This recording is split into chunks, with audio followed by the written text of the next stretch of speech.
તમે કોકના મોઢે એવું સાંભળો ને કે મારું તો નસીબ ખુલી ગયું, મારા ભાગ ખુલી ગયા, ત્યારે તમને મગજની અંદર પેલો વિચાર શું આવે ખબર?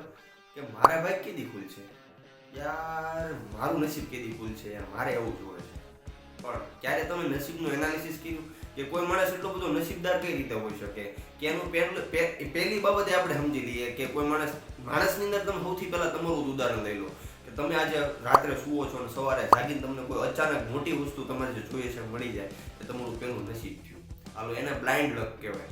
બીજી વસ્તુ કે તમારે નસીબ મેળવવા માટે સતત મહેનત કરવી પડે, સંઘર્ષ કરવો પડે અને સતત કાર્યશીલ રહેવું પડે, એ બીજી ટાઈપ થઈ. ત્રીજો પોઈન્ટ એ થયો કે તમને નસીબ ગોતતા આવડવું જોઈએ કે ભાઈ કોઈ કંપનીમાં ઇન્વેસ્ટમેન્ટ તમે કરો છો, કોઈ કંપનીમાં કામ કરો છો કે અધર વોટ એવર જે કંઈ પ્રવૃત્તિ છે તમે કરો છો અને તમને એમ ખબર છે કે આમાં હું સક્સેસફુલ થઈ જઈશ એટલે મારું નસીબ મારે ખુલી ગયું. ચોથો અને અઘરો મહત્વનો પોઈન્ટ એ છે કે તમારું નસીબ તમારી સામે આવે તો તમારે શું કરવું પડે? તો કે તમારે સૌથી પહેલી તમારી વ્યક્તિગત બ્રાન્ડ ઊભી કરવી પડે. બીજી વસ્તુ કે તમારે એ નસીબને મેળવવા માટે સતત પોતાની અંદર ઇન્વેસ્ટમેન્ટ કરવું પડે, પોતાને એ મેળવવા માટે લાયક બનાવવા પડે.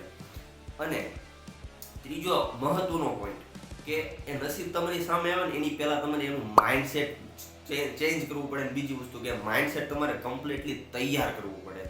તમારી જે જૂની વિચારધારાઓ છે, જૂની જે પેટર્ન છે ને એને ચેન્જ કરવી પડે અને એના માટે એક સક્ષમ માઇન્ડસેટ તમારે તૈયાર કરવું પડે. ત્યારે નસીબ તમારા ખોળામાં આવીને રહે છે. આમ નામ કોઈ વ્યક્તિ સક્સેસફુલ થયો હોય ને એની પાછળ કંઈ કોઈ આવી બેહી ન જાય, એના માટે એને મહેનત કરી હોય, એના માટે એને સંઘર્ષ કર્યો હોય. સૌથી પહેલું એના માઇન્ડસેટને ચેન્જ કર્યું.